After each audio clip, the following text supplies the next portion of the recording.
the recordings will be played once only. The test is in 4 sections. At the end of the test, you will be given 10 minutes to transfer your answers to an answer sheet. Now turn to Section 1. Section 1. You will hear a man asking for information about health services in the place where he is living. First, you have some time to look at questions 1 to 6.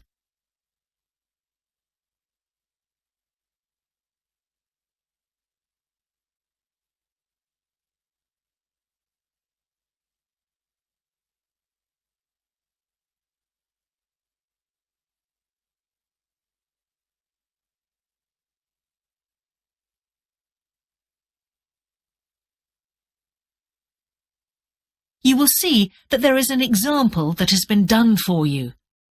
On this occasion only, the conversation relating to this will be played first. Can I help you? Yes, I've just moved to this area with my wife and children, and I'd like to know where we can all register with a doctor at a health centre. Oh, OK. Well, there's Dr. Green at the Harvey Clinic.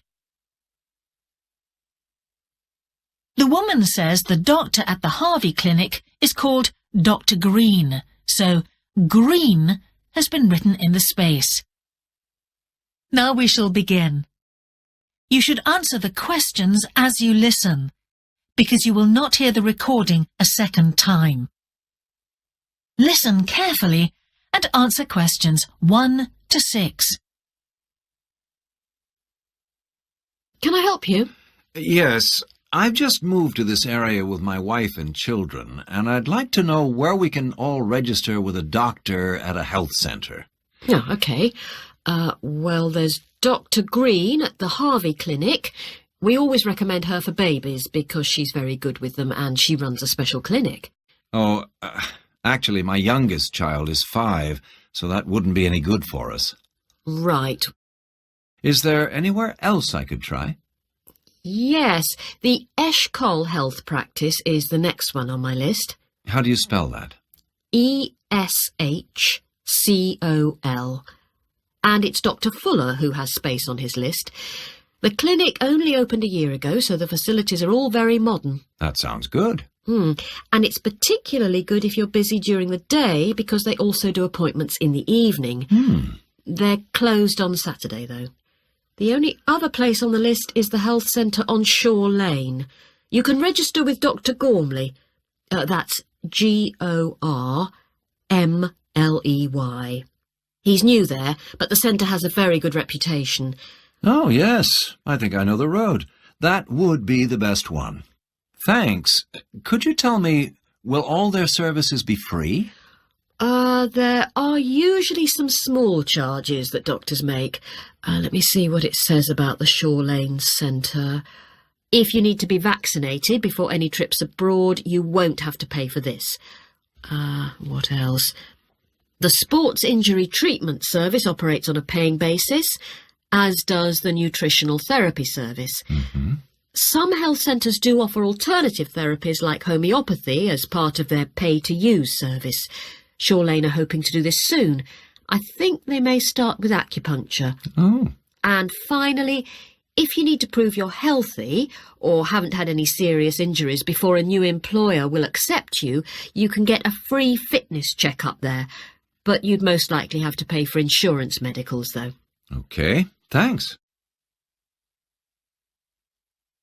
Before you hear the rest of the conversation, you have some time to look at questions 7 to 10.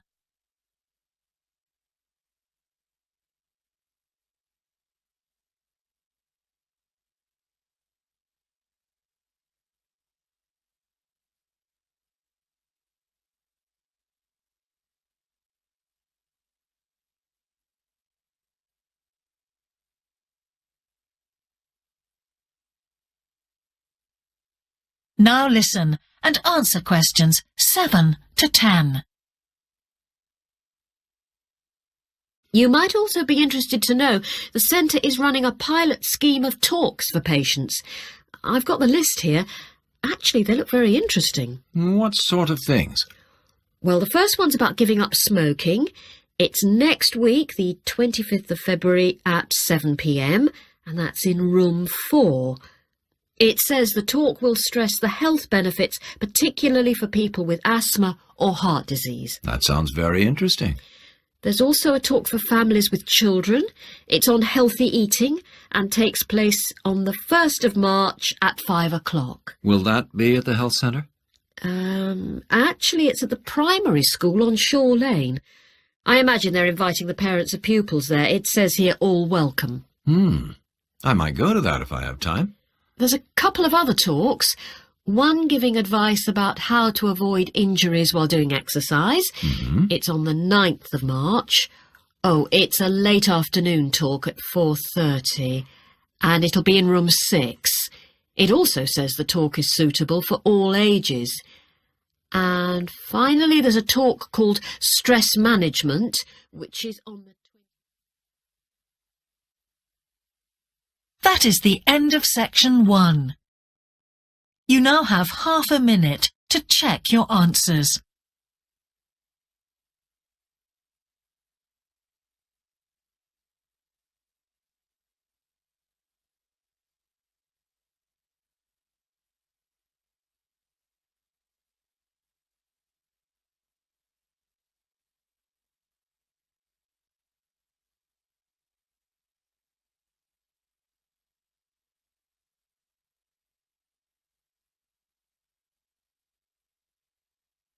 Now turn to section 2. Section 2. You will hear a man who owns a holiday home talking on the phone to a woman who is staying there. First, you have some time to look at questions 11 to 13.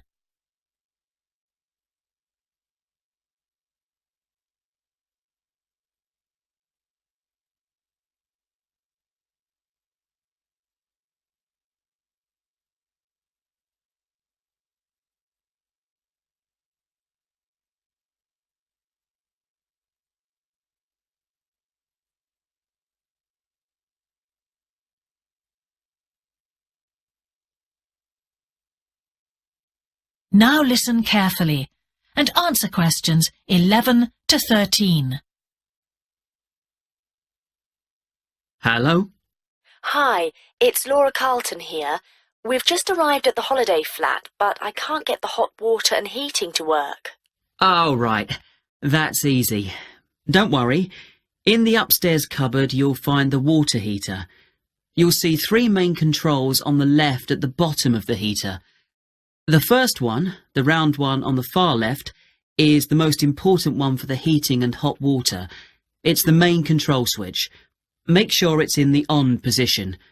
The switch itself doesn't light up, but the little square below will be black if the switch is off. That's probably what's happened. It's got switched off by mistake. The middle one of these 3 controls, you'll see it's slightly larger than the first one, controls the radiators. If you feel cold while you're there and need the radiators on, this needs to be turned to maximum. The last of the 3 controls, the one on the right, is usually on about a number 4 setting, which for the water in the taps is usually quite hot enough. Below the heating controls in the middle is a small round plastic button. If there isn't enough water in the pipes, sometimes the heater goes out. If this happens, you'll need to press this button to reset the heater. Hold it in for about 5 seconds and the heater should come on again. Then there's a little square indicator under the 3rd knob that's a kind of alarm light. It'll flash if you need to reset the heater. It sounds complicated. I'm sure you won't have any problems with it.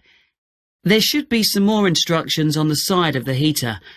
Call me back if you can't make it work. OK. Before you hear the rest of the conversation, you have some time to look at questions 14 to 20.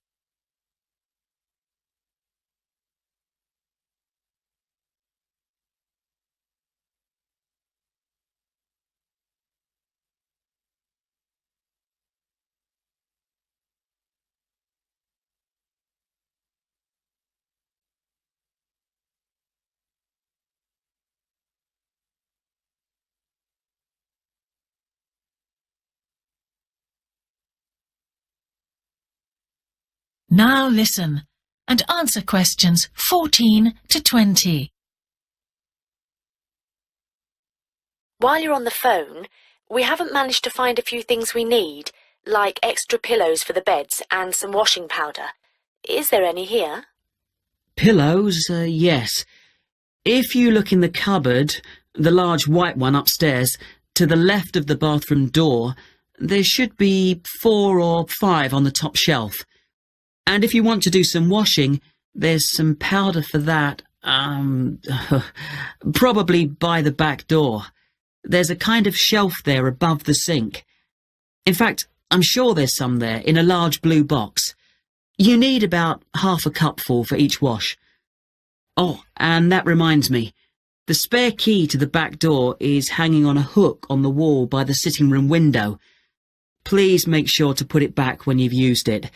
The previous guest lost it in the garden and I had to get another one made. And if you have any trouble with the lamps, you'll find some spare bulbs in a large cardboard box. It's on top of the washing machine with all kinds of useful things in it. Oh, and another thing I forgot to mention when we last spoke. Yes? I've left you a local map so you'll be able to find your way around easily. It shows the whole area. I put it in the top drawer of the chest under the TV in your bedroom. There's a whole file of local information in there too. Thanks. What about visiting the town? Can you give us any advice? Yes. You'll need to take the car. It's too far to walk from the flat, really. You have to pay to leave your car in all the car parks now, I'm afraid. I like the one that's by the station best, and you can walk to the town centre from there in 5 minutes. That's where all the best restaurants are. But if you want a takeaway, the Italian one does really good pasta and pizzas. Call 732281 for that one, or 766119 for the Chinese. They're both good, and they'll both deliver to the flat. As for places to visit, yes, do go and see the Railway Museum. The exhibition is small, but really good. It gets very crowded on Sundays, so I suggest you visit it on a quieter day, later in the week, but not on Thursdays, which is market day. You won't find anywhere to park, and it's also the only day of the week when they're not open. Anything else? Not for the moment. Thanks. That is the end of section 2. You now have half a minute to check your answers.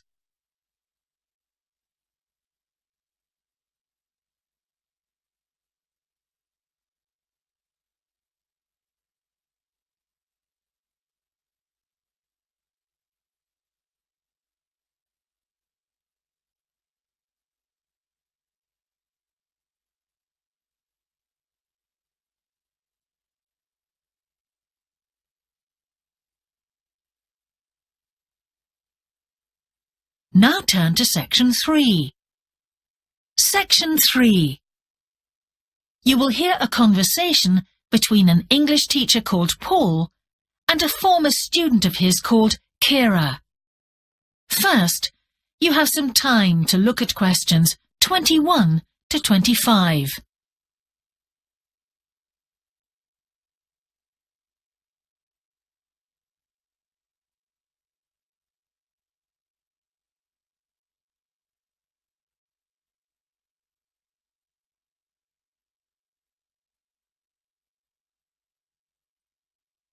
Now listen carefully and answer questions 21 to 25.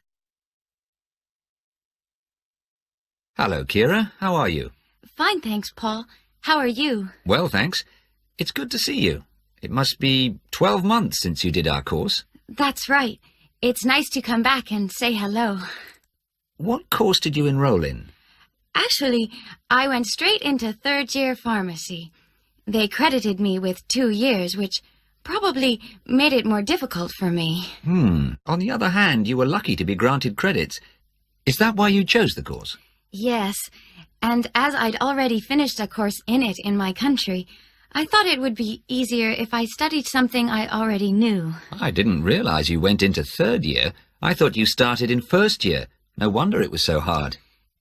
And what do you think is one of the big differences between studying at a university here and studying in your country? Well, I found it very difficult to write assignments because I wasn't familiar with that aspect of the system here. The main problem is that the lectures expect you to be critical. That made me feel really terrible. I thought, how can I possibly do it? How can I comment on someone else's research when they probably spent 5 years doing it? I think a lot of people who come from overseas countries have similar problems. But after a while, it became easier for me. People expect you to have problems with the process of reading and writing, but in fact, it is more a question of altering your viewpoint towards academic study. How was the content of the lectures? Was it easy for you? I didn't really have many problems understanding lectures. The content was very similar to what I'd studied before. And what about the lecturers themselves? Are they essentially the same as lecturers in your country? Well, actually, no. Here they're much easier to approach. After every lecture, you can go and ask them something you didn't understand, or you can make an appointment and talk to them about anything in the course. Maybe you found them different because you're a more mature student now, whereas when you were studying in your country, you were younger and not so assertive. No, I don't think that's the difference. Most of the students here do it. In my faculty, they all seem to make appointments, usually to talk about something in the course that's worrying them, but sometimes just about something that might really interest them, something they might want to specialize in. The lecturers must set aside certain times every week when they're available for students. That's good to hear. Before you hear the rest of the conversation, you have some time to look at questions 26 to 30.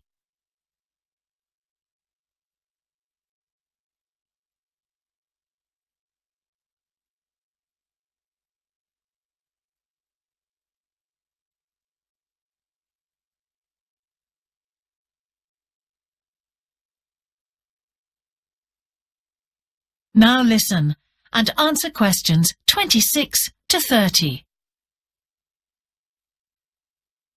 And how was your timetable? Was it a very busy year? Oh, very, very busy. They make you work very hard. Apart from lectures, we had practical sessions in a lot of subjects. We did these in small groups. I had to go and work 4 hours every week in a community pharmacy. Actually, I enjoyed this very much, meeting new people all the time. Then in second semester, we had to get experience in hospital dispensaries. So every second day we went to one of the big hospitals and worked there. And on top of all that, we had our assignments, which took me a lot of time. Oh, I nearly forgot.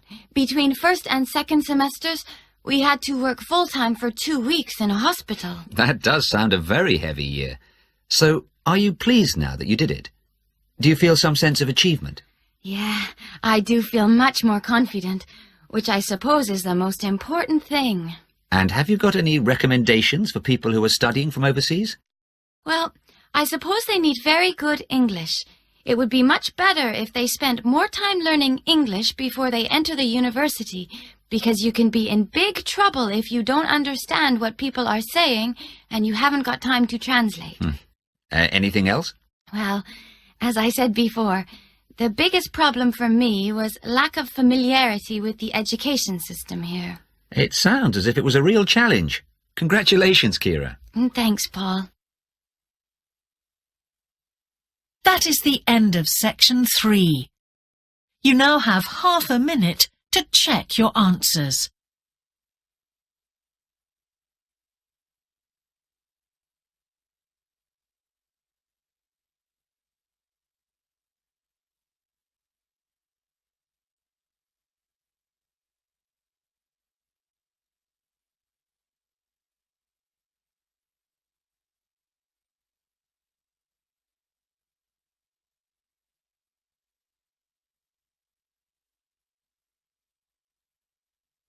Now turn to section 4. Section 4. You will hear a talk about a project on the wildlife found in city gardens in Britain. First, You have some time to look at questions 31 to 40.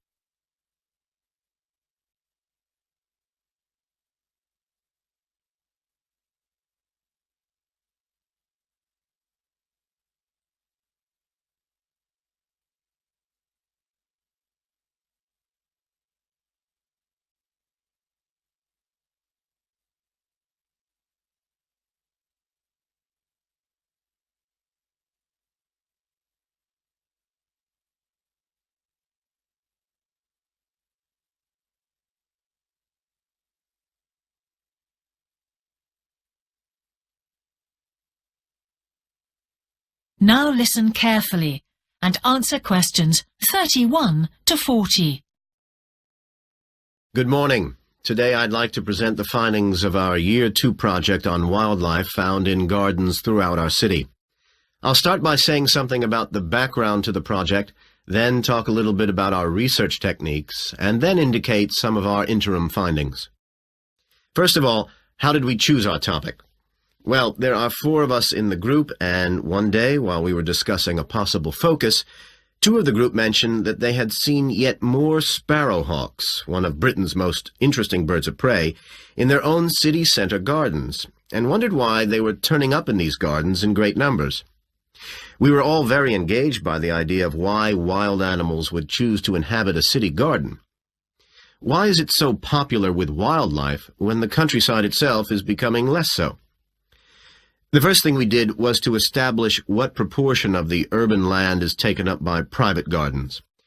We estimated that it was about 1/5, and this was endorsed by looking at large-scale usage maps in the town land survey office, 24% to be precise. Our own informal discussions with neighbors and friends led us to believe that many garden owners had interesting experiences to relate regarding wild animal sightings. So we decided to survey garden owners from different areas of the city.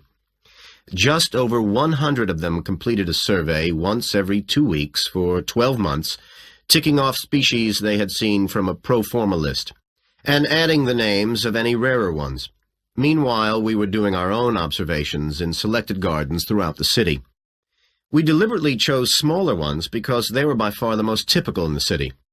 The whole point of the project was to look at the norm, not the exception. Alongside this primary research on urban gardens, we were studying a lot of books about the decline of wild animals in the countryside and thinking of possible causes for this. So what did we find? Well, so much that I just won't have time to tell you about here. If you're interested in reading our more comprehensive findings, we've produced detailed graphic representations on the college website, and of course any of the group would be happy to talk to you about them. Just email us. What we've decided to present today is information about just 3 species because we felt these gave a good indication of the processes at work in rural and urban settings as a whole.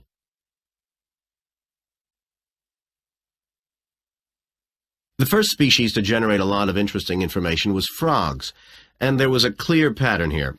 They proliferate where there is suitable water. Garden ponds are on the increase, rural ponds are disappearing, leading to massive migration to the towns. Hedgehogs are also finding it easier to live in urban areas, this time because their predators are not finding it quite so attractive to leave their rural environment, so hedgehogs have a better survival rate in cities. We had lots of sightings, so all in all we had no difficulties with our efforts to count their numbers precisely. Our final species is the finest of bird singers, the song thrush. On the decline in the countryside, they are experiencing a resurgence in urban gardens because these days gardeners are buying lots of different plants, which means there's an extensive range of seeds around, which is what they feed on. Another factor is the provision of nesting places, which is actually better in gardens than the countryside. Hard to believe it, but it's true. Incidentally, we discovered that a massive new survey on song thrushes is about to be launched, so you should keep an eye open for that. Now, I'd be happy to answer any questions you may have. That is the end of section 4. You now have half a minute to check your answers.